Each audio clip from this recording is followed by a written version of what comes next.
नमस्कार। माउन्टेन समाचारमा स्वागत छ। म बिन्दु अधिकारी र म सचिता बुढाथोके। सुरुमा अहिलेसम्मका मुख्य समाचार।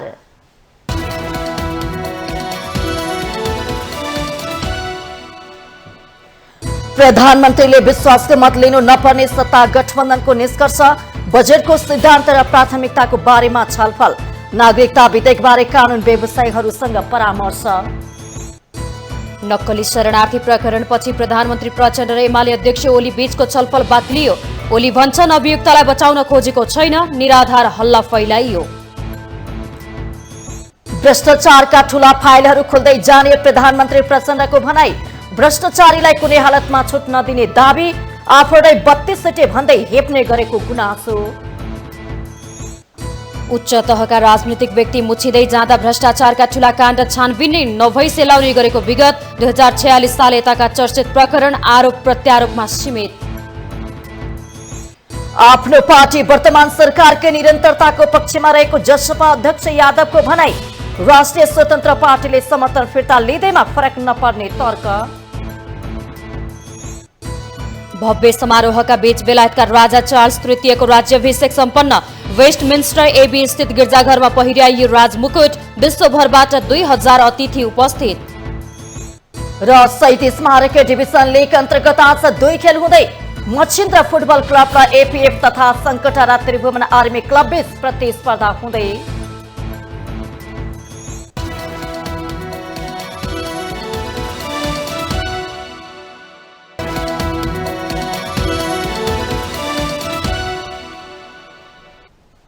अब समाचार विस्तारमा। सत्तारूढ गठबन्धनको बैठकमा आगामी वर्षको बजेटका सिद्धान्त र प्राथमिकताका बारेमा छलफल भएको छ।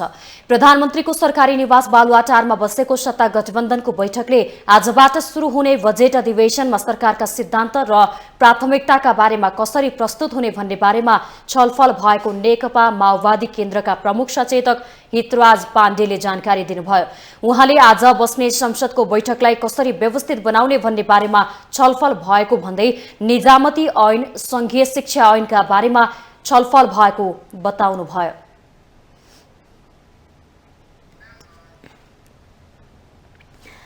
नक्कली भुटानी शरणार्थी प्रकरणमा प्रधानमन्त्री पुष्पकमल दाहाल प्रचण्ड र नेकपा एमालेका अध्यक्ष केपी शर्मा ओलीबीच शनिबार पनि भेटवार्ता भएको छ। बिहिबार पनि दुई नेताबीच सोही विषयमा प्रधानमन्त्री तथा मन्त्री परिषदको कार्यालयमा छलफल भएको थियो। शनिबारको भेटवार्तापछि सञ्चारकर्मीहरूलाई प्रतिक्रिया दिँदै प्रधानमन्त्री प्रचण्डले भ्रष्टाचारीलाई कारबाही गर्ने कुरामा सरकार दृढताको साथ अघि बढ्ने प्रश्न पार्नुभयो। भ्रष्टाचार विरुद्धको सरकारको अभियान नरोकिने उहाँको भनाइ छ। दोषी नछुटाउने र निर्दोष नफस्ने गरी काम गर्ने प्रधानमन्त्री प्रचण्डको प्रतिबद्धता थियो। भेटका क्रममा अध्यक्ष ओलीले नक्कली शरणार्थीको प्रकरणमा चासो राखेको उहाँले जानकारी दिनुभएको छ। अगाडि जान्छ, दोषी कोही नछुटुन्, निर्दोष कोही नपरुन् भन्ने मान्यताबाट बोल्डली अगाडि गयो। अब अस्ति तपाईँले ठ्याक्क सोध्नु भएको थियो, मेरो कुरा भएन भनेको थिएँ। अस्ति पनि उहाँको चाहिँ कन्सर्न थियो यही विषयमा, आज पनि यो विषयमा कन्सर्न उहाँले राख्नुभयो। मैले जेनरल कुरा भने। एमालेका अध्यक्ष केपी शर्मा ओलीले नक्कली भुटानी शरणार्थी प्रकरणका अभियुक्तलाई बचाउन आफू नलागेको जिकिर गर्नु भएको छ। सञ्चारकर्मीहरूको जिज्ञासाको जवाफ दिँदै उहाँले आफू विरुद्ध हल्ला फैलाएको दावी गर्दै पक्राउ पूर्जी जारी गरेका एमाले सचिव टोपबहादुर राईमाझी आफ्ना सम्पर्कमा नरहेको प्रश्न पार्नुभयो। विश्वास लाग्यो त्यस्तो कुरा होइन, त्यो आरोप छ भनेको। यो आरोप विषयमा केही बोल्न म मान्छेहरू छ बेइमानीमा भर पर्ने त्यस्ताहरूले हल्ला गर्नु। नक्कली भुटानी शरणार्थी प्रकरणमा राईमाझी विरुद्ध पक्राउ पूर्जी जारी भएपछि एमाले अध्यक्ष ओलीले 3 दिनभित्र दोस्रो पटक प्रधानमन्त्री प्रचण्डलाई भेट्नु भएको छ। बिहिबार प्रधानमन्त्रीलाई भेटेपछि उहाँले राईमाझीका बहालबाला सांसद, पटक पटक मन्त्री, उप प्रधानमन्त्री भइसकेको मान्छेलाई बाटोबाटै हतकडी नपर्ने भन्दै भागेर कतै नजाने बताउनु भएको थियो। पक्राउ पूर्जीलाई निकै रहस्यमय भएको उहाँले टिप्पणी गर्नु भएको छ।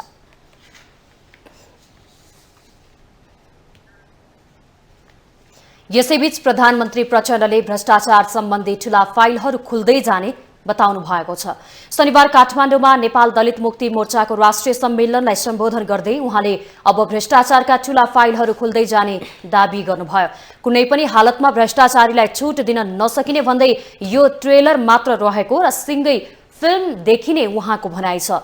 प्रधानमन्त्री प्रचण्डले आफूहरूलाई 32 सिटे भनेर हेप्ने गरेको गुनासो गर्दै सरकारले गलत प्रवृत्तिका विरुद्ध दृढताका साथ काम गरे त्यसको पक्षमा ठूलो फौज तयार हुने र भविष्यमा बहुमत ल्याउन सक्ने दाबी गर्नुभयो। त्यसका लागि एकताबद्ध भएर जगिर्न आवश्यक रहेको उहाँको भनाइ थियो। त्यो सुशासन साँच्चै कायम गर्ने चुनौती निकै नै ठुलो छ, किनभने सुशासन भन्ने बित्तिकै व्यथिति, विकृति र मुख्यतः भ्रष्टाचार नियन्त्रण गर्ने कुरासँग सम्बन्धित छ। तपाईहरुले देखिराख्नु भएको छ, अस्ति मजदुरहरूको महाधिवेशनमा मैले घोषणा गरेको थिएँ, अब भ्रष्टाचारीहरूको फाइल खोलिन्छ, कुनै पनि हालतमा भ्रष्टाचारीलाई छुट दिन सकिँदैन। अहिले त्यो प्रक्रिया सुरु भएको छ। यो सुरुवात मात्रै हो, यो टेलर मात्रै हो। हेर्दै जानु, सिंगै फिल्म देखिन्छ, सिंगै फिल्म देखिनेवाला छ।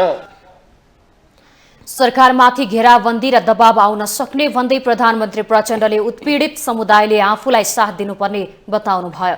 आगामी आर्थिक वर्षको नीति तथा कार्यक्रम र बजेटबाट सरकारले दलितहरूका लागि विशेष घोषणा गर्ने उहाँको भनाइ थियो।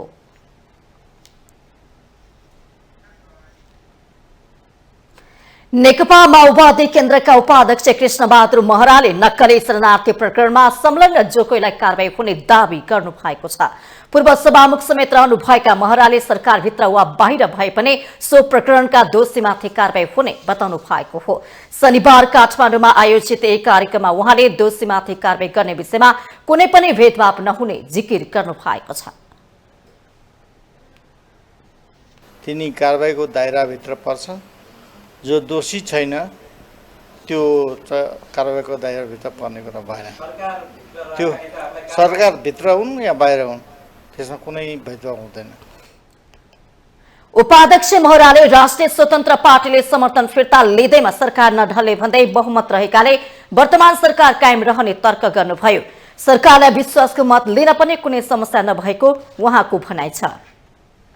नहुने विषयमा बाहिर अहिले आजका मिडियाहरूमा खास गरेर राष्ट्रिय स्वतन्त्र पार्टी मिडिया के अरे सरकारमा नहुने भन्ने आएपछि के हुन्छ त भन्ने जिज्ञासा हुन सक्छ। यस विषयमा सामान्यतः सरकारलाई समर्थन गरेको पार्टीले समर्थन फिर्ता लिएपछि विश्वासको मत लिनुपर्ने हुन्छ। तर सरकारसँग रवि लामी छानेको पार्टी राष्ट्रिय स्वतन्त्र पार्टी नभए पनि पर्याप्त बहुमत छ। उपाध्यक्ष महराले समाजवादी मोर्चा घोषणाको लागि आफूहरू प्रयासरत रहेको उल्लेख गर्नुभयो।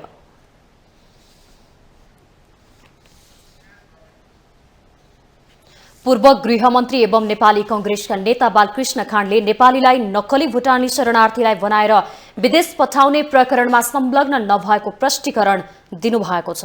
शनिबार विज्ञप्ति जारी गर्दै उहाँले यस ठगी प्रकरणमा संलग्नता नभएको प्रष्टीकरण दिनुभएको हो। आधारहीन, तथ्यहीन र संलग्न हुँदै नभएका घटनामा संलग्न भयो भन्दै र जाँदै नगएका स्थानमा भ्रमणमा गएको भन्ने समाचारले अन्यल उत्पन्न हुने र व्यक्तिगत चरित्र हत्या हुने हुँदा यस्ता समाचार सम्प्रेषित नगरिदिनु हुन अनुरोध छ, नेता खाँडले जारी गरेको विज्ञप्तिमा भनिएको छ। प्रहरीले यस घटनामा 9 जनालाई पक्राउ गरिसकेको छ। अनुसन्धानको क्रममा प्रहरीले पूर्व गृह सचिव टेकनारायण पाण्डेलाई पनि पक्राउ गरेको छ। पाण्डे गृह सचिव हुँदा खाँड गृहमन्त्री हुनुहुन्थ्यो। प्रहरीले अर्का पूर्व गृहमन्त्री रामबहादुर थापा बादलका सुरक्षा सल्लाहकार इन्द्रजित राईलाई पनि पक्राउ गरेको छ। यस्तै नेकपा एमालेका सचिव समेत रहेका टोपबहादुर रायमाझी विरुद्ध पक्राउ पूर्जी जारी छ। रायमाझीका छोरा सन्दीपलाई भने प्रहरीले पक्राउ गरिसकेको छ। अनुसन्धानमा अझै पनि केही व्यक्तिहरू तानिन सक्ने प्रहरीले बताएको छ।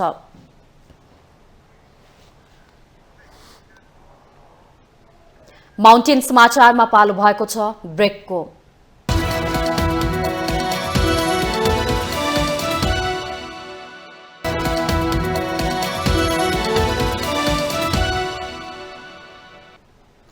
ब्रेकपछि पुनः स्वागत छ। अब बाँकी समाचार। देशमा ठूल्ठूला भ्रष्टाचार अपराधका काण्डहरू खुल्ने र भित्री राजनैतिक दबावमा कारबाही धेरै अघि नबढ्ने घटनाहरू हुँदै आएका छन्। नेपाली जनताको आँखामा छारो हाल्ने गरी उठाइने यस्ता घटनाबाट नेता विशेषले क्षणिक लोकप्रियता हासिल गर्ने सिवाय खासै नभएको इतिहास साक्षी छ। तर नक्कली भुटानी शरणार्थी प्रकरणमा भने गहिरो गरी छानबिन भई जो कोही कारबाहीको दायरामा आउनुपर्छ भन्ने दबाव सरकारमाथि बढेको छ। एक रिपोर्ट। एमाले अध्यक्ष केपी शर्मा ओलीसँगको भेटपछि शनिबार पार्टी निकट दलित मोर्चाको कार्यक्रममा प्रधानमन्त्री प्रचण्डले भ्रष्टाचारीलाई कुनै पनि हालतमा नछाड्ने दृढता व्यक्त गर्नुभयो। के उहाँले नक्कली भुटानी शरणार्थी प्रकरणमा दबाव थेगेरै संगठित अपराधको जालोलाई तोड्ने प्रयासलाई सफल बनाउन सक्नुहोला? अहिलेसम्म प्रहरीले नक्कली भुटानी शरणार्थी प्रकरणमा शक्तिशाली भनिएकाहरूलाई पक्राउ गरिसकेको छ। पूर्व उप प्रधानमन्त्री टोपबहादुर रायमाझी माथि पक्राउ पूर्जी जारी गरेको छ। उनका छोरा सन्दीप रायमाझी पक्राउ परिसकेका छन्।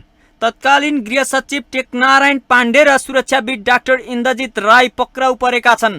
तर जब अनुसन्धानको सुई तत्कालीन गृहमन्त्रीहरू बादल र बालकृष्ण खाँडमाथि सोझिन थाल्यो तब दबावहरू बढ्न थालेको छ सरकारमाथि। अख्तियार प्रमुख समेत रहेका तत्कालीन गृह सचिव प्रेम राईमाथि पनि प्रहरीले अनुसन्धान बढाउँदा यो घटना अब कहाँसम्म पुग्छ भन्ने चासो बढेको छ। हामीले अनुसन्धान गरिरहँदाखेरि हामीलाई कहाँ देखाउँछ त? अनुसन्धानले कहाँ पुर्याउँछ? हाम्रो तथ्यले के बोल्छ? हामीले खोतल्दै जाँदाखेरि कहाँ पुग्छौँ? ती कुराहरू हामीले लिएर आउने हो। पक्कै पनि हाम्रो अनुसन्धानले देखाएको, हाम्रो तथ्यले हामीले अनुसन्धान गर्दै जाँदाखेरि त्यसमा चाहिँ संलग्नता कसैको देखिन्छ भने त्यहाँ सानो ठुलो भन्ने खालको कुराहरू हुन्न। कानुन बमोजिम त्यो हामीले हाम्रो त्यो अनुसन्धानको दायरामा लिएर आउँछौँ नि। नेपालमा ठूला भ्रष्टाचार र अपराधका घटनाहरू चर्चामा आउने, केही अनुसन्धान हुने तर राजनीतिक दबावमा मत्थर पारिने गरेको तितो यथार्थ हो। ओली प्रधानमन्त्री हुँदा बालुवाटारको ललिता निवास जग्गा प्रकरणमा ठूलो व्यापारीदेखि शक्तिशाली नेतासम्मको संलग्नता खुलेको थियो। सर्वेन्द्र खनाल आइजिपी हुँदा अनुसन्धान भएको यो घटना दबाउन ठूलै राजनीतिक दबदबाले भूमिका खेल्यो। कारबाही भिआइपी भनिएका सम्म राम्ररी पुग्नै पाएन। त्यति बेला हाई प्रोफाइलका खुमबहादुर खड्का, गोविन्दराज जोशी, चिरञ्जीवी वाक्लेप, जयप्रकाश गुप्तामाथि कारबाही भयो। पछिल्लो समय बद्री प्रसाद नेउपाने, टेकबहादुर गुरुङ, विक्रम पाण्डे लगायत जोडिएका काण्डका फाइलहरू खुलेका छन्। यसले भ्रष्टाचार विरुद्धको अभियानमा केही आशा भने जोगाएको छ। प्रहरीले सुरु गरेको प्रारम्भिक अनुसन्धान र सरकारले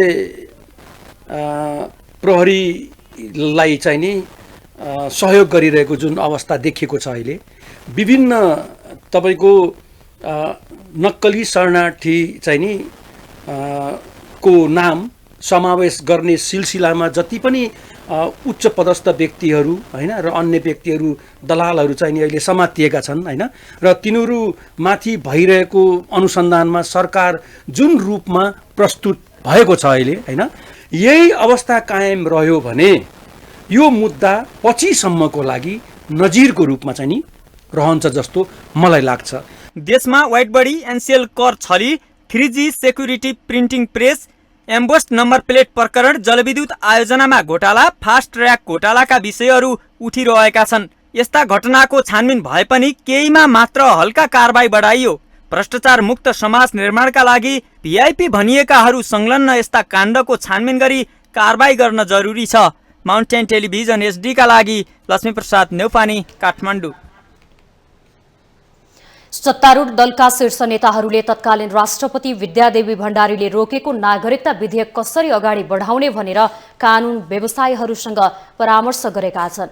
शनिबार बालुवाटारमा भएको छलफलमा प्रधानमन्त्री पुष्पकमल दाहाल प्रचण्ड र सत्तारूढ गठबन्धनका शीर्ष नेताहरूले उक्त विधेयक फेरि संसदमा फिर्ता आउँछ वा नयाँ राष्ट्रपतिले प्रमाणीकरण गर्न सक्छन् भनेर कानून व्यवसायीसँग सुझाव मागेका थिए। कानून व्यवसायीहरूले नयाँ राष्ट्रपतिले नागरिकता विधेयक प्रमाणीकरण गर्न सक्ने राय दिएका छन्। तत्कालीन राष्ट्रपति विद्यादेवी भण्डारीले नागरिकता विधेयक प्रमाणीकरण गर्न अस्वीकार गर्नुभएको थियो। संसदको दुवै सदनले पारित गरेर पठाएको नागरिकता विधेयक राष्ट्रपति भण्डारीले 29 साउन 2079 मा सन्देश सहित प्रतिनिधि सभामा फिर्ता पठाउनु भएको थियो। त्यसपछि उक्त विधेयक फेरि दुवै संसदले हुबहु पारित गर्दै भदौ 20 मा तत्कालीन सभामुख अग्निसाप कोटाली प्रमाणीकरणका लागि राष्ट्रपति समक्ष पठाउनु भएको थियो। संविधानको धारा 113 को उपधारा 4 अनुसार राष्ट्रपति भण्डारीले उक्त विधेयक 15 दिन अर्थात् 5 असोजभित्र प्रमाणीकरण गरिसक्नुपर्ने थियो। संसदमा 21 सीट रहेको राष्ट्रिय स्वतन्त्र पार्टीले सरकारलाई दिएको समर्थन फिर्ता लिएसँगै प्रधानमन्त्री पुष्पकमल दाहाल प्रचण्डले फेरि विश्वासको मत लिनुपर्ने या नपर्ने भन्ने विषयमा विभिन्न टीका टिप्पणी शुरू भएको छ। यद्यपि कानूनका जानकारले भने अहिलेको अवस्थामा प्रधानमन्त्री प्रचण्डलाई विश्वासको मत लिइराख्न आवश्यक नपरे पनि नैतिक दबाव हुने पर्ने बताउँछन्। एक रिपोर्ट। संसदको चौथो ठूलो दल राष्ट्रिय स्वतन्त्र पार्टीले प्रचण्ड नेतृत्वको सरकारलाई दिएको समर्थन फिर्ता लिएसँगै सरकारको बारेमा विभिन्न टीका टिप्पणी शुरू भएको छ। पुस 10 मा प्रचण्डलाई प्रधानमन्त्रीमा समर्थन गरेका राष्ट्रिय स्वतन्त्र पार्टी माघ 22 गते सरकारबाट बाहिरिए पनि समर्थन कायमै राखेको थियो। तर शुक्रबार बसेको केन्द्रीय समिति र संसदीय दलको बैठकले समर्थन फिर्ता लिएर विपक्षी बेन्चमा बस्ने निर्णय गर्यो। प्रचण्डले यसअघि नै दोहोर्याएर विश्वासको मत लिए पनि तेस्रो पटक विश्वासको मत लिनुपर्ने आवाज पनि सुनिन्छ। तर कानूनका जानकारहरू भने संवैधानिक व्यवस्थालाई अघि सार्दै विश्वासको मत लिनु नपर्ने तर्क गर्छन्। संविधानको धारा 100 को उपधारा 2 मा सरकारमा सहभागी दलले आफ्नो समर्थन फिर्ता लिएमा 30 दिनभित्र प्रधानमन्त्रीले विश्वासको मत लिनुपर्ने व्यवस्था छ। रासोपाले गत माघमा आफ्ना मन्त्री फिर्ता बोलाएपछि भने सरकारले विश्वासको मत लिनुपर्ने थियो। तर त्यसबेला राष्ट्रिय स्वतन्त्र पार्टीले समर्थन कायम राखेकाले विश्वासको मत लिनुपर्ने आवश्यकता कसैले महसुस गरेनन्। राष्ट्रिय स्वतन्त्र पार्टी सरकारमा अहिले सहभागी छैन। यदि त्यो दल सरकारमा सहभागी भएर समर्थन फिर्ता लिएको भए प्रधानमन्त्री बाध्य हुन्थ्यो विश्वास मत लिनको लागि। चूँकि राष्ट्रिय स्वतन्त्र पार्टी सरकारमा छैन र केवल सरकार गठन गरेको बेलामा समर्थन दिएको बेला चाहिँ हो, त्यति कारणले मात्रै यो संविधानले विश्वास लिनुपर्ने बाध्य व्यवस्था गरेको छैन। त्यसकारणले संविधान बहुतै प्रष्ट छ। यसमा कुनै पनि किसिमको किन्तु परन्तु कन्फ्युजन अथवा दुई अर्थ लाग्ने अथवा व्याख्या गर्नुपर्ने केही सवालै छैन। एमाले र राप्रपा फागुन 13 र 15 मा सरकारबाट हट्नुका साथै समर्थन पनि फिर्ता लिने निर्णय गरे।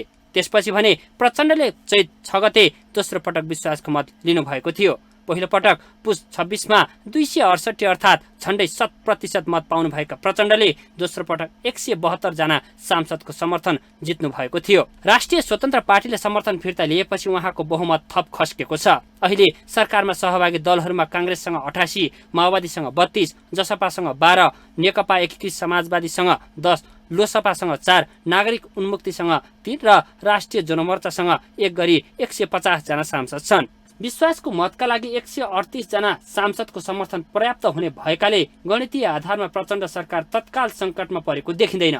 संसदमा प्रतिपक्ष बलियो बन्दै जाँदा संसदको भूमिका भने प्रभावकारी बन्ने संविधानका जानकारहरू बताउँछन्। संसदीय शासन पद्धतिमा संसारको 66 मुलुकहरू छन्। त्यसको अध्ययन गर्दाखेरि के पाउँछु भन्दाखेरि मैले बलियो प्रतिपक्ष हुनुपर्छ।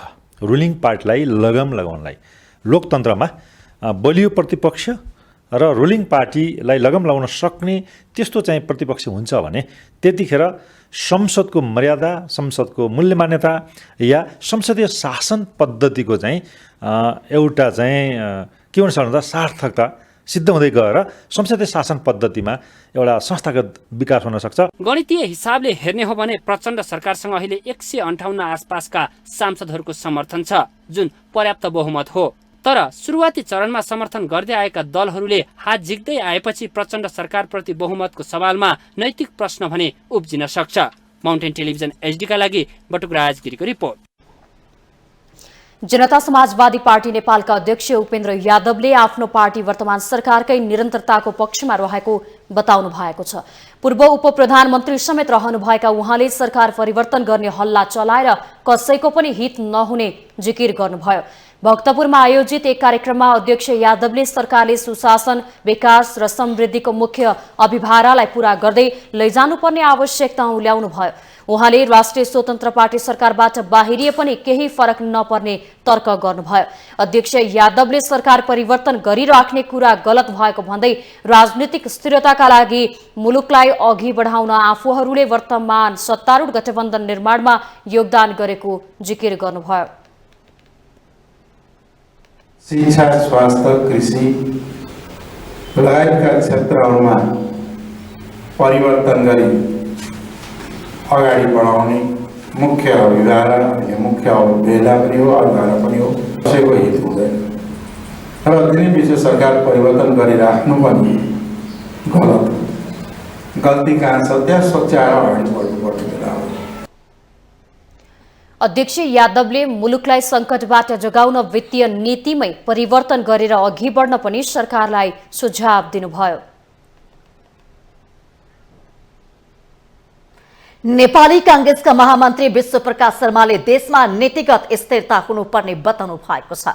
संसदसँगै देशमा नीतिगत स्थिरता पनि आवश्यक रहेको उहाँको भनाइ छ। महामन्त्री शर्माले आगामी 5 वर्ष संसद स्थिर रहने भए पनि सरकार अस्थिर रहने अवस्था देखिएको भन्दै सरकार फेरबदल भइरहे पनि देशले हिँड्ने बाटो स्पष्ट हुनुपर्नेमा जोड़ दिनुभयो। देशमा राम्रा काम भए पनि राजनैतिक अस्थिरताले सबैलाई विद्रोही बनाएको उहाँको टिप्पणी छ। सुनिन्छ बेला बेला भन्दा नेपालमा केही भएको छैन, केही हुन सक्दैन, नेपाल बन्दैन, अनि अन्तिममा आइदिन्छ सतीको श्राप परेको देश हो। हामीले साझा ढङ्गले केही स्थापित गर्नुपर्छ भने नेपाल देशमा सबै कुरो भएको छैन, धेरै कुरो गर्न बाँकी छ, तर केही भएको छ। नेपाल अगाडि बढ्दैछ, नेपाल बढ्छ, नेपाल बन्छ र सतीको श्राप परेको देश होइन, यो भगवान गौतम बुद्धको आशीर्वाद भएको देश हो भनेर हामीले स्थापित गर्न सक्नुहुन्छ। त्यो मान्यताको जगमा जाँदै गर्दाखेरि हामीले हाम्रो नागरिक पंक्तिलाई विश्वासमा लिएर, स्वदेश र विदेशमा रहेको नेपाललाई विश्वासमा लिएर, नेपालीलाई विश्वासमा लिएर हामीले हाम्रो यात्रा तय गर्नुपर्छ। महामन्त्री शर्माले अहिलेको अर्को ठूलो चुनौती समाजमा व्याप्त निराशा र नकारात्मकता भएको जिकिर गर्नुभयो। सबैजना सबैसँग नकारात्मक बनिरहेको भन्दै उहाँले राजनैतिक क्षेत्रमा केही आवेगले समाजमा व्याप्त निराशालाई बढाउने काम गरिरहेको बताउनु भएको छ। भर्खरै सम्पन्न निर्वाचन अगाडि र पछाडि देखेका राजनैतिक उतारचढावले कोही स्थायी शत्रु र मित्र नभएको प्रमाणित गरेको महामन्त्री शर्माको भनाइ छ। देवता छैनौं र हामी कोही पनि दुश्मन होइनौं। म दोहोर्याउन चाहन्छु, हामी राजनीतिमा कोही देवता छैनौं र राजनीतिमा हामी कोही कसैको दुश्मन छैनौं। हामी प्रत्येक मान्छे नेपाली हौं, जसले चुनावमा जितेका छन्, चाहे मंसिर 4 मा जितेका हुन्, चाहे वैशाख 10 मा जितेका हुन्, जितेकाहरू प्रत्येक मान्छे हाम्रा आफन्तहरू हुन्। हामीले सँगसँगै सहयात्रा गर्नु छ, सहकार्य गर्नु छ, अनि आगामी समुन्नत नेपालको खोजी गर्नुस्। राजनीतिक रूपान्तरण भएको, हिजो राजनीतिक परिवर्तन भएको, हिजो राजनीतिक परिवर्तन, अब राजनीतिमा परिवर्तन हामी सबैको कर्तव्य हो। हिजो व्यवस्था बदल्यौं, अब अवस्था बदल्ने हामी सबैको संकल्प हो। राजनीतिक दलहरू बीच कुनै पनि विषयमा देखेको मतभेद द्वन्द्वमा रूपान्तरण हुन नहुनेमा उहाँले जोड दिनुभयो।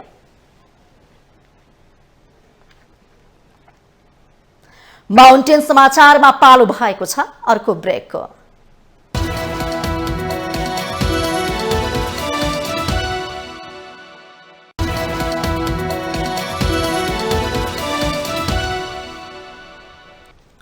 ब्रेकपछि स्वागत छ। अब बाँकी समाचार।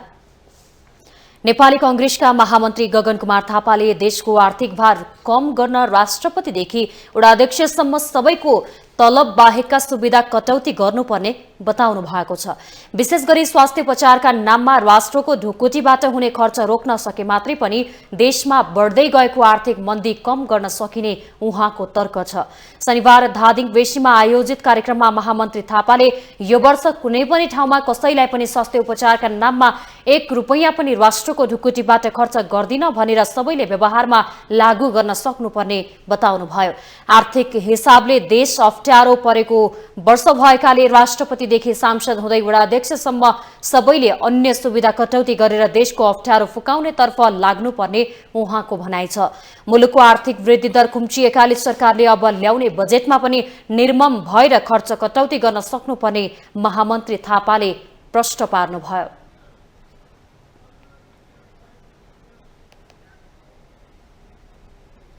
उपप्रधान तथा गृहमन्त्री नारायण काजी श्रेष्ठले सरकारी सड़क आश्रित मानवमुक्त नेपाल बनाउन सक्दो प्रयत्न गर्ने आश्वासन दिनुभएको छ। शनिबार काठमाडौँको वनस्थली स्थित मानव सेवा आश्रममा पुगेर गृहमन्त्री श्रेष्ठले सड़क आश्रित मानवमुक्त नेपाल बनाउने अभियानलाई निरन्तरता दिन र अझ उचाइमा पुर्याउने काममा सरकारले सक्दो सहयोग गर्ने आश्वासन दिनुभएको हो।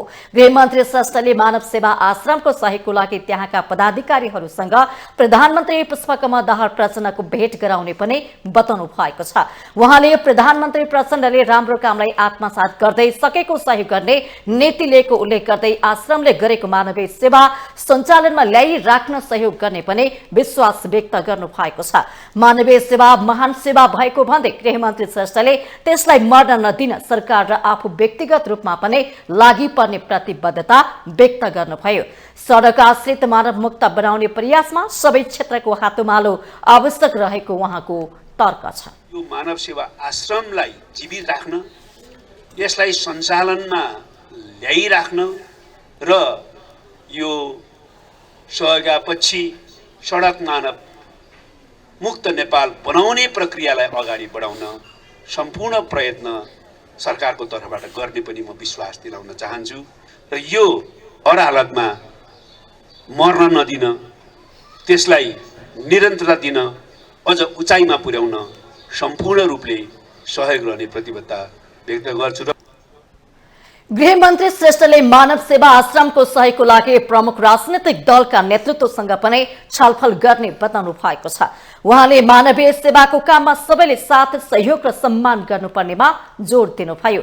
आश्रमका संस्थापक रामजी अधिकारीले अबको 2 वर्षभित्र सहयोग अपेक्षी सड़क आश्रित मानव मुक्त नेपाल बनाउने गरी काम गरिरहेको जानकारी गृहमन्त्री श्रेष्ठलाई गराउनु भएको थियो।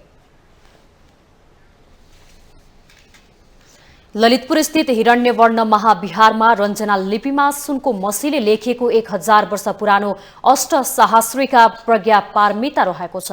यसको महिमालाई बुझेर ताइवानदेखि आएका बौद्ध भिक्षु सहित 80 जना उपासक तथा उपासिकाहरूले प्रज्ञा पारमिताको पाठ गराएका छन्। नेपालका यस्ता सम्पदाहरूको प्रचार प्रसार गर्न सके नेपालीको मान र शान अन्तर्राष्ट्रिय क्षेत्रमा बढ्ने देखिन्छ। एक रिपोर्ट। नेपालको ऐतिहासिक संस्कृति परम्परा सम्पदाको महत्व नेपालीलाई भन्दा विदेशीहरूलाई थाहा हुन्छ भन्ने कुराको ज्वलन्त उदाहरण बनेको छ हिरण्यवर्ण महाविहार। विश्वमा नै गोल्डन टेम्पलको नामले प्रसिद्ध ललितपुर स्थित हिरण्यवर्ण महाविहारमा सन् 1012 मा रञ्जना लिपिमा सुनको मसीले लेखिएको अष्टसहस्रीका प्रज्ञा पारमिता रहेको छ। अत्यन्तै पवित्र ग्रन्थको महिमालाई बुझेर ताइवानदेखि बौद्ध भिक्षु सहित 80 जना उपासक तथा उपासिकाहरू प्रज्ञा पारमिताको पाठ गराएका छन्। नेपालकै एकमात्र प्राचीन परम्परा तथा नियमको पालना गर्नुपर्ने अत्यन्तै पवित्र महाविहारमा रहेको प्रज्ञा पारमिताको पाठ कार्यक्रममा नेवा परम्परा अनुसार संकल्पदेखि 1.25 लाख बत्ती बालिएको थियो। बुद्धभूमि नेपाल विश्वका अन्य बौद्ध धर्मावलम्बीहरूको लागि दोस्रो घरसँगै पवित्र धार्मिक स्थल हो। प्रज्ञा पारमिता सूत्रले मनलाई नियन्त्रण गरी करुणाको उत्पत्ति तथा बोधिसत्वको मार्गमा लैजाने भएकोले पाठको आयोजना गरिएको ताइवानी बौद्ध गुरु Hui Guang बताउनुहुन्छ। I think a program like this is very good for promoting tourism, especially spiritual tourism, because you have a very old and ancient tradition, culture here in Nepal. So for Buddhists around the world or even non-practitioners, this is something might inspire them. Yeah. And so I think for people, if they can see programs like this happening, they can join, they can come and participate. I think this is something that they will be very happy and to participate in. अझ रोचक त नेपाली गुरुजुहरूबाट प्रज्ञा पारमिताको पाठ गरिरहँदा ताइवानी गुरुको नेतृत्वमा Chinese भाषामा प्रज्ञा पारमिता पाठ गरिएको थियो। यसले विश्वका बौद्ध मार्गीहरूसँग नेपालको धार्मिक सम्बन्ध कतिसम्म गहिरो छ भन्ने दर्शाउँछ। नेपाली वज्रयान बौद्ध धर्म परम्परामा पनि प्रज्ञा पारमिता सूत्रलाई धर्मरत्नकै रूपमा लिएर पूजा ध्यान तथा दिनोपात गर्ने गरिन्छ। अष्ट प्रज्ञा पारमिता सूत्रको अप्रमेय गुणधारण पारमिता स्तूप सत्कार परिवर्तनमा यस्तो उल्लेख गरिएको छ। जसले प्रज्ञा पारमिता सूत्रलाई ग्रहण गर्दछ, धारण गर्दछ, पाठ गर्दछ, अध्ययन गर्दछ, प्रसार गर्दछ, प्रतिलिपि निकाल्दछ भने उनले अपार पुण्य लाभ गर्दछ। यो प्रज्ञा पारमिता भनेको तपाईँको चाहिँ यो प्रज्ञा भनेको ज्ञान भयो, पारमिता भनेको ज्ञान जुन पूर्ण हुन्छ त्यसलाई चाहिँ प्रज्ञा पारमिता भन्छ। यसको महत्त्व के छ भन्दाखेरि तपाईँको ज्ञानले हेर्दाखेरि तपाईँको चाहिँ प्रज्ञाको ज्ञान भयो। हामीले चाहिँ यो व्यवहारिकले हामीले चाहिँ हेऱ्यौँ भने सबैलाई कल्याण गरिरहेको चाहिँ हाम्रो चाहिँ कल्याण गर्ने हाम्रो चाहिँ यो प्रज्ञा पारमिता ताइवानीहरूले चाहिँ यो चाहिँ पाठ गर्न आउनुभएको हो। त्यहाँदेखि उनले चाहिँ इच्छा गरेर यो नेपालमा चाहिँ प्रज्ञा पारमिता शून्य लेखिरहेको अक्षर भएको प्रज्ञा पारमिता पुस्तक पाठ गरायो भने आफ्नो इच्छा पूर्ण हुन्छ भने उहाँले चाहिँ यो कुरा सुनेर उहाँहरू चाहिँ ताइवानदेखि आएर चाहिँ यहाँ नेपालमा आज चाहिँ पाठ गराउनु भएको छ। बुद्ध भूमि नेपालमा बुद्ध उपदेश प्रज्ञा पारमिता सूत्रको पाठ आयोजना विदेशबाट हुनु धार्मिक पर्यटनको लागि अत्यन्तै महत्त्वपूर्ण रहेको छ। हिरण्यवर्ण महाविहारमा चाहिँ आउने विदेशीहरूबाट चाहिँ आउँदाखेरि प्रायः जस्तो यस्तो चिज कार्यक्रमहरू चाहिँ हामीले गरिरहेको हुन्छु र विदेशीहरूले चाहिँ एकचोटि यहाँ घुमेर गइसकेपछि यसलाई चाहिँ नि उनीहरूले चाहिँ नि महत्त्वका साथ चाहिँ आएर चाहिँ गर्ने भएको हुनाले यो ठाउँ मात्र होइन अर्को चाहिँ सम्पदाहरू यसलाई प्रवर्तन गरेर चाहिँ लग्न सकिने हुन्छ, यसलाई चाहिँ सम्बोधन गर्न सकिने हुन्छ र नेपाल सरकारले चाहिँ नि यो आर्थिक वृद्धिको लागि यसलाई चाहिँ नि सहज रूपमा चाहिँ नि स्वीकार सक्नु भयो भने राम्रो हुन्छ। होइन भने हामी हिरण्यवर्ण महाविहार चाहिँ यति तयार छौँ कि यो चाहिँ नि धार्मिक प्रवर्तनबाट चाहिँ आर्थिक वृद्धि गर्ने, नेपालको आय आर्जन चाहिँ बढाउने, पर्यटन क्षेत्रको चाहिँ वृद्धि सङ्ख्या चाहिँ बढाएर चाहिँ आर्थिक वृद्धि बढाउन चाहिँ हामी सक्षम देखेको हुन्थ्यो। तर चाहिँ नि हाम्रो नेपाल सरकारबाटै यसलाई चाहिँ अर्को साथ सहयोग दिनुभयो भने अझ सुनमाथि सुगन्ध हुन्छ भन्ने चाहिँ महसुस लिएको छु। विश्वमा रहेका करोडौं बौद्ध मार्गीको लागि नेपाल पुण्यभूमि हो। उनीहरूलाई नेपालमा आउने सहज वातावरणसँगै बुद्ध जन्मस्थलबारे भारतीय कुप्रचारलाई रोक्न राज्यले आवश्यक पहल कदमी लिन आवश्यक छ। यसले धार्मिक पर्यटन मार्फत मनज्ञ लाभ लिन सक्ने प्रशस्त सम्भावना रहेको छ। माउन्टेन टेलिभिजन एचडीका लागि क्यामेरामा पुरन सुवेदीका साथ विसन्तर साकेको रिपोर्ट। भ्रष्टाचारीलाई कारवाही गर्न माग गर्दै काठमाडौँमा प्रदर्शन गरिएको छ। काठमाडौँको माइतीघर मण्डलामा भेला भएर युवाहरूले नक्कली भुटानी शरणार्थी प्रकरणका दोषी लगायतका भ्रष्टहरूलाई कारवाही गर्न माग गर्दै सरकारलाई दबाब दिएका छन्। उनीहरूले भ्रष्टाचारमा संलग्नहरूलाई नछोड्न पनि सरकारलाई खबरदारी गरेका छन्। नक्कली भुटानी शरणार्थी प्रकरणमा विभिन्न राजनैतिक दलका नेताहरू मुछिएपछि उनीहरूलाई कारवाही गर्न सरकारमाथि दबाब परेको छ। यता सरकारले पनि सो प्रकरणमा मुछिएकाहरूलाई पक्रा गरी अनुसन्धानको प्रक्रिया अघि बढाएको छ। तर पक्राउ पूर्जी जारी गरेका एमाले सचिव समेत रहनुभएका पूर्व उप प्रधानमन्त्री टोप बहादुर रायमाझी भने फरार हुनु भएको छ। उहाँलाई उन्मुक्ति नदिन पनि सरकारलाई प्रदर्शनकारीहरूले सचेत गराएका छन्।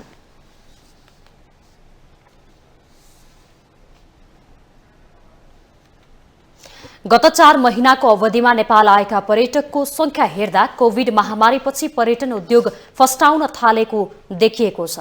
पर्यटन उद्योगमा पछिल्लो समय आएको सुधारबाट व्यवसायीहरू पनि उत्साहित भएका छन्। अध्यागमन विभागका अनुसार सन् 2023 को जनवरीदेखि अप्रिलसम्म हवाई र स्थलमार्ग भएर 7,40,000 भन्दा बढी विदेशीले नेपाल भ्रमण गरेका छन्। गत जनवरीमा भारतीय बाहेक 38,638 जना पर्यटक नेपाल आएकोमा फेब्रुअरीमा 54,854 जना, मार्चमा 73,517 र अप्रिलमा 67,337 जना आएको अध्यागमन विभागको तथ्याङ्क छ। नेपाल आउन थालेका पर्यटकको संख्या हेर्दा पर्यटन उद्योगमा पुनरुत्थान हुन थालेको देखिएको अध्यागमनका अधिकारी बताउँछन्। भूसालका अनुसार यो अवधिमा नेपाल आउने पर्यटक मध्ये भारतीय नागरिक सूचीमा सबैभन्दा माथि छन्। त्यसपछि अमेरिका, युके, अस्ट्रेलिया, थाइल्याण्ड र चीनका धेरै नागरिक नेपाल आएको देखिएको छ। सबैजसो देशले कोभिड महामारी बीच यात्रा सम्बन्धी कडाई गरेका कारण घुम्न नआएका मानिसहरू प्रतिबन्धात्मक नियमहरू हट्न साथ अहिले यात्रामा निस्किन थालेका छन्। आउँदा दिनमा भारतीय सँगै चीनिया पर्यटकको आगमनमा पनि वृद्धि हुने सरकारी अधिकारी तथा पर्यटन व्यवसायीहरूको विश्वास रहेको छ। पर्यटकहरू आउने क्रम बढिरहेका बेला यसपालि वसन्त ऋतुका लागि विश्वको सर्वोच्च शिखर सगरमाथाको आरोहणका लागि हालसम्मकै धेरै व्यक्तिले अनुमति अनुमति पाएका छन्। पर्यटन विभाग स्थित पर्वतारोहण शाखाका निर्देशक युवराज खतिवड़ाका अनुसार 466 जनाले सगरमाथा आरोहणका लागि अनुमति पाइसकेका छन्। सगरमाथाको हकमा 65 देशका 466 जनाले आरोहणका लागि अनुमति पाएका छन्, जसमध्ये पुरुष 368 जना र महिला 98 जना रहेका छन्। यो वसन्त ऋतुमा सगरमाथा आरोहणका लागि अनुमति पाउनेमा सबैभन्दा धेरै चिनिया 96 जना छन् भने त्यसपछि अमेरिकाका 87 जना रहेका छन्। हामीसँग आर्थिक अन्तर्राष्ट्रिय र खेल समाचार बाँकी नै छन्। माउन्टेन समाचारमा पालो भएको छ ब्रेकको।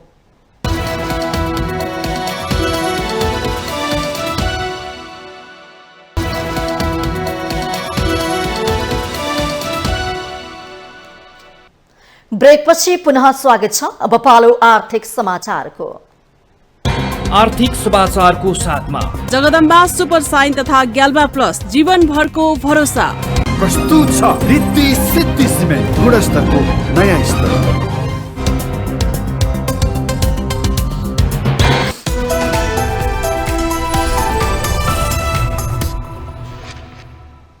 देशमा छाएको आर्थिक मन्दीको असर पेट्रोलियम खपतमा पनि देखिएको छ।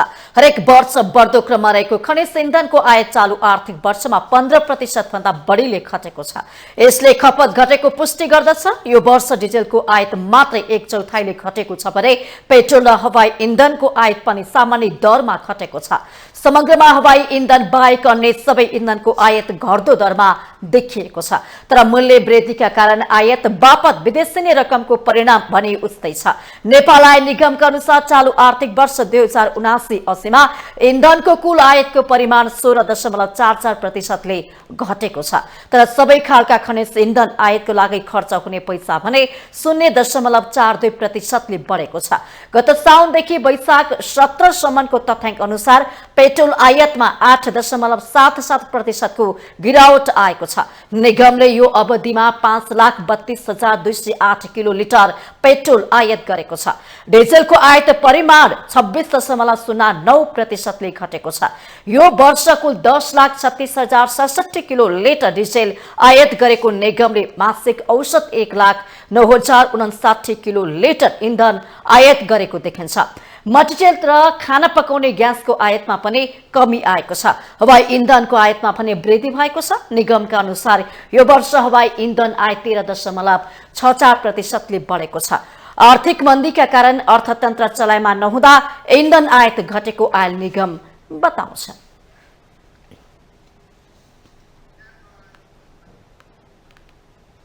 अब अन्तर्राष्ट्रिय समाचार।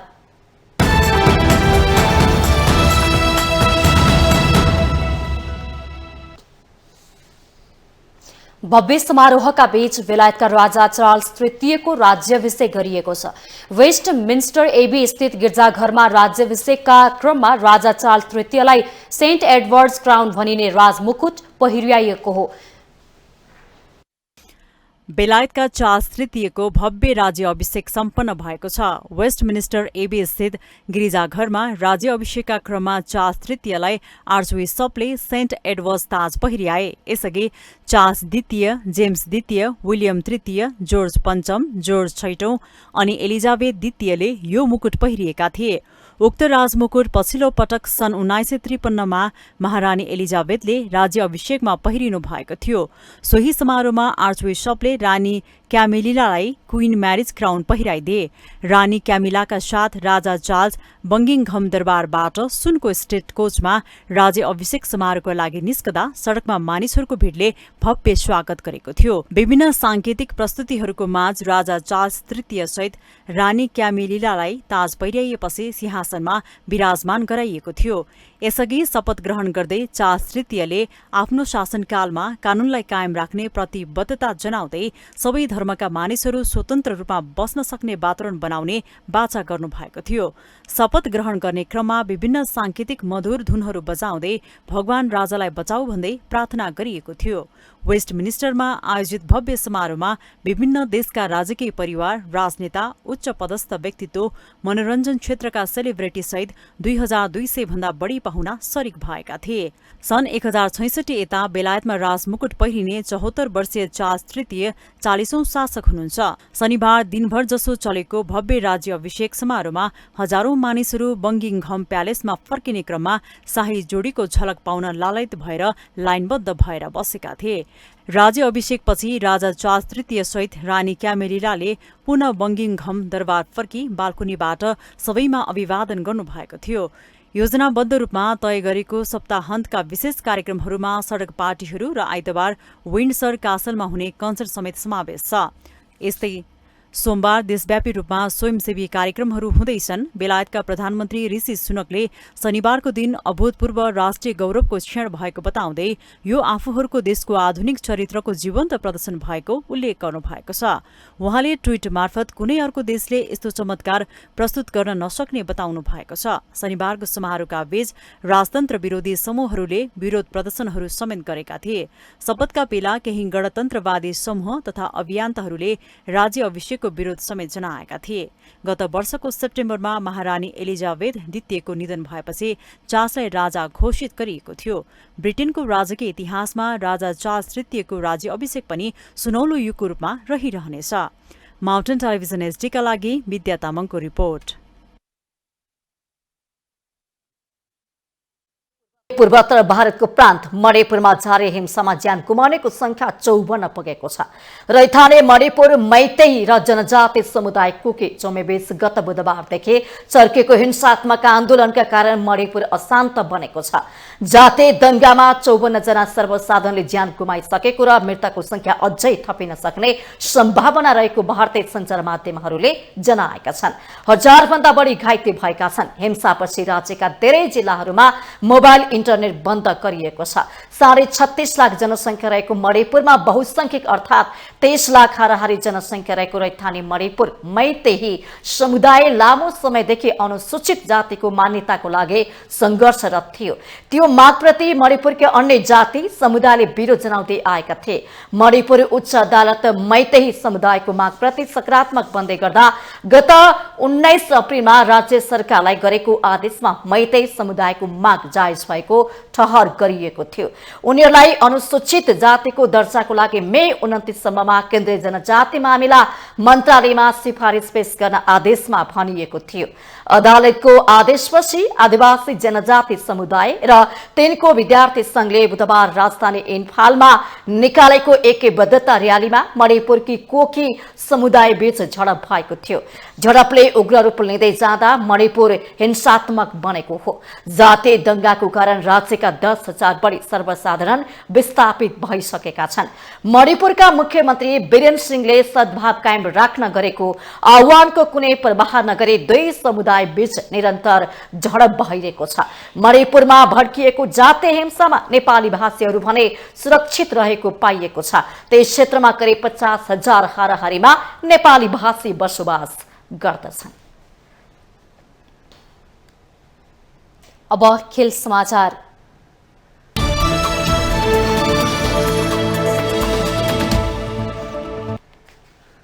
शहीद स्मारक ए डिभिजन लीग फुटबल अन्तर्गत आज 2 खेलहरू हुँदैछन्। लीगको दोस्रो राउन्ड अन्तर्गत आज 2 खेलहरू हुनेछन्, जसमा एक खेल दशरथ रङ्गशाला र एक खेल एन्फा कम्प्लेक्समा हुनेछ। त्रिपुरेश्वर स्थित दशरथ रङ्गशालामा हुने खेलमा मच्छिन्द्र फुटबल क्लब र एपीएफ क्लब बीच प्रतिस्पर्धा हुनेछ। मच्छिन्द्र र एपीएफ बीचको खेल दिउँसो 3 बजे सुरु हुनेछ। मच्छिन्द्र आज 6औं जित निकाल्ने योजनामा हुनेछ। मच्छिन्द्र 14 खेलमा 21 अङ्क जोडेर 5औं स्थानमा रहेको छ। एपीएफ पनि 6औं जितको खोजीमा हुनेछ। एपीएफ 14 खेलमा 19 अङ्क जोडेर 9औं स्थानमा रहेको छ। यस्तै एन्फा कम्प्लेक्समा सङ्कटा क्लब र त्रिभुवन आर्मी क्लब बीच प्रतिस्पर्धा हुनेछ। सङ्कटा र त्रिभुवन आर्मी क्लब बीचको खेल पनि दिउँसो 3 बजे सुरु हुनेछ। सङ्कटा आज 5औं जित निकाल्ने योजनामा रहेको छ। सङ्कटा 14 खेलमा 16 अङ्क जोडेर 13औं स्थानमा रहेको छ। आर्मी 6औं जित निकाल्न चाहन्छ। आर्मी 14 खेलमा 20 अङ्क जोडेर 6औं स्थानमा रहेको छ।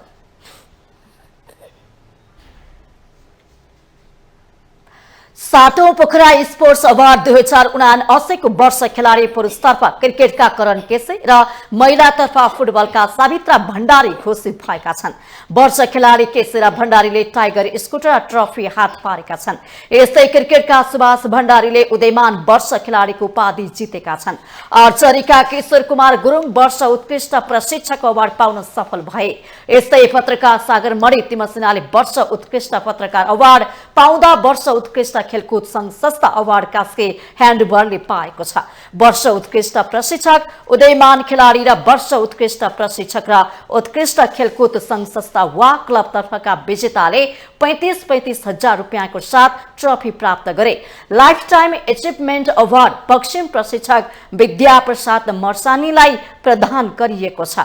9औं राष्ट्रिय खेलकुद प्रतियोगिताको क्रममा दुर्घटनामा परि गत असोज 30 गते निधन भएका प्याराग्लाइडिङ खेलाडी निसिम थापाको योगदानको कदर गर्दै कीर्ति शेष सम्मान प्रदान गरिएको थियो। विजेतालाई गण्डकी प्रदेशका मुख्यमन्त्री सुरेन्द्र राज पाण्डे, राष्ट्रिय खेलकुद परिषदका सदस्य सचिव टंकलाल घिसिङ, पूर्व मुख्यमन्त्री खगराज अधिकारी लगायतले अवार्ड वितरण गरे। गण्डकी प्रदेशका खेलकुद पत्रकारको साझा संस्था खेलकुद पत्रकार मञ्च 2057 सालमा स्थापना भएको थियो। माउन्टेन समाचारमा पालो भएको छ ब्रेकको।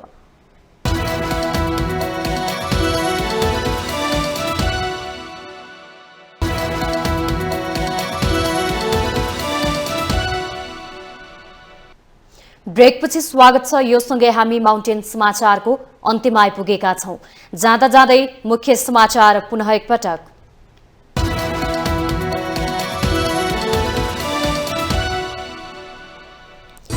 प्रधानमन्त्रीले विश्वासको मत लिनु नपर्ने सत्ता गठबन्धनको निष्कर्ष, बजेटका सिद्धान्त र प्राथमिकताका बारेमा छलफल, नागरिकता विधेयकबारे कानून व्यवसायीहरूसँग परामर्श। नक्कली शरणार्थी प्रकरणपछि प्रधानमन्त्री प्रचण्ड र एमाले अध्यक्ष ओली बीचको छलफल बाक्लियो। ओली भन्छन् अभियुक्तलाई बचाउन खोजेको छैन, निराधार हल्ला फैलाइयो।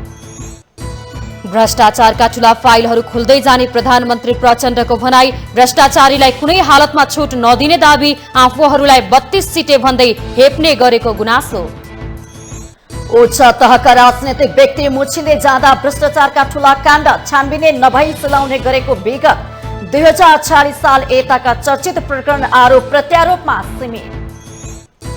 आफ्नो पार्टी वर्तमान सरकारकै निरन्तरताको पक्षमा रहेको जसपा अध्यक्ष यादवको भनाई, राष्ट्रिय स्वतन्त्र पार्टीले समर्थन फिर्ता लिँदैमा फरक नपर्ने तर्क। भव्य समारोहका बीच बेलायतका राजा चार्ल्स तृतीयको राज्य अभिषेक सम्पन्न। वेस्ट मिनिस्टर एबी स्थित गिर्जाघरमा पहिराइयो राजमुकुट। विश्वभरबाट 2000 अतिथि उपस्थित। र शहीद स्मारक ए डिभिजन लिग अन्तर्गत आज 2 खेल हुँदै मछिन्द्र फुटबल क्लब र एपीएफ तथा सङ्कटा र त्रिभुवन आर्मी क्लब बीच प्रतिस्पर्धा हुने।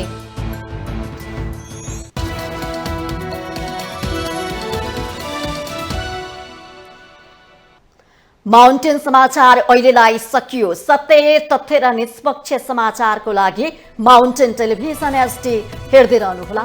नमस्कार।